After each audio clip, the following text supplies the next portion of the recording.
Hello everyone, Mark Mannering here from Class Training with another 3-Minute Thursday. 3 tips in 3 minutes, more or less. And this time around, we're going to look at some ways that we can analyze our data using Excel. Now, you would have heard of pivot tables before and a bit of AI that's creeping in with Copilot and so on. I'm going to show you 3 tips, 3 different levels, how you can ramp up your reports in Excel and make them automatic. Let's get into it. So what I've got here, first of all, is just my employee sales. I've got the date of the sale, the salesperson, the product, units and sales and so on. And to report this, to create a summary of this data, we could easily go insert up here and pivot table. Clicking that, we say OK, and we get a blank page with the pivot table fields on the right hand side. And what do you do now? It comes up blank. You've got to know a little bit about the reports you want. And as you might know, we run lots of sessions on pivot tables. But this is not the first tip because, again, as I said, there's a blank pivot table. How do I use this? How do I report the data? So the first tip in reporting this data using pivot tables is to look at so-called recommended pivot tables. We just click insert here, and instead of pivot table by itself, we go to recommended pivot tables. This is like the quick pick of the lotto numbers. I haven't got time to pick my own. Give me a quick pick. So if I click recommended pivot tables, it analyzes the data and gives me some suggested reports. You can see here the copiers, the faxes, the sales by the product, the units by the product, the sales by the salesperson. At least it's given me some suggested template pivot tables. But again, you've got to sort of know what you want and to adjust the pivot table that it gets created. Now, tip number 2 is to use a so-called low AI level feature in Excel. Before Copilot gets rolled out, there's already something in there that will help you question your data and prompt the data for the report that you want. And all you do is click in the data here first, in the raw data, go to home here, and over the far right hand side, I've got analyze data. Clicking that, and as you can see, it analyzes the raw data. And now, a bit like recommended pivot tables, it gives me the suggested results here, as suggested reports and charts and so on. And most of these, or all of them, are pivot charts and pivot tables.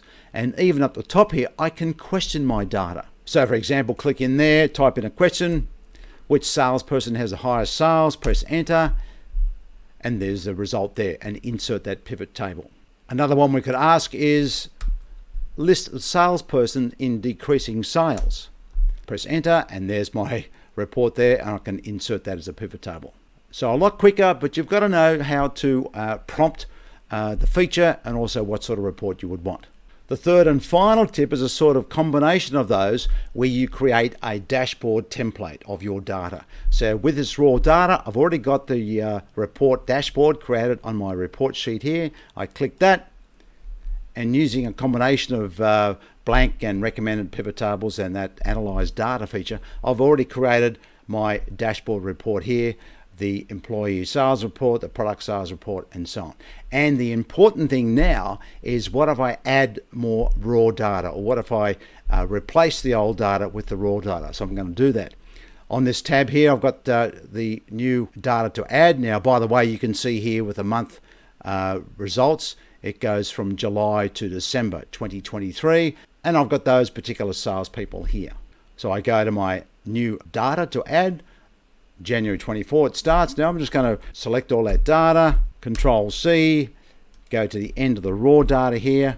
There's the original raw data. Click there, Control V, and I've extended that raw data. Now I can go back to the report and refresh the data. What we've done here is added a macro button which updates all reports, but in fact also prompts me, do you want to update the reports, Mark? So I click Update Reports. It comes up and says all reports will be updated. Would you like to continue? Yes, I'm right this time. Yes, and OK. And you can see all the new data has come in. The extra months there, I've got some extra new salespeople there as well, and that's all been extended. And that's all I do. So a bit of work to set that up, but as you know, a little bit of work initially can save you lots of work next time or later on.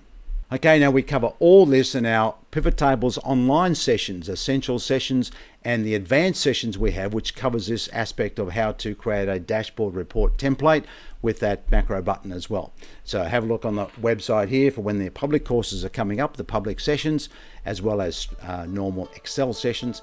But if you need or would like sessions just for your personal note, get in touch with me, mark@classtraining.com.au. Thanks for watching. All the best for next time, and we'll see you soon. Bye.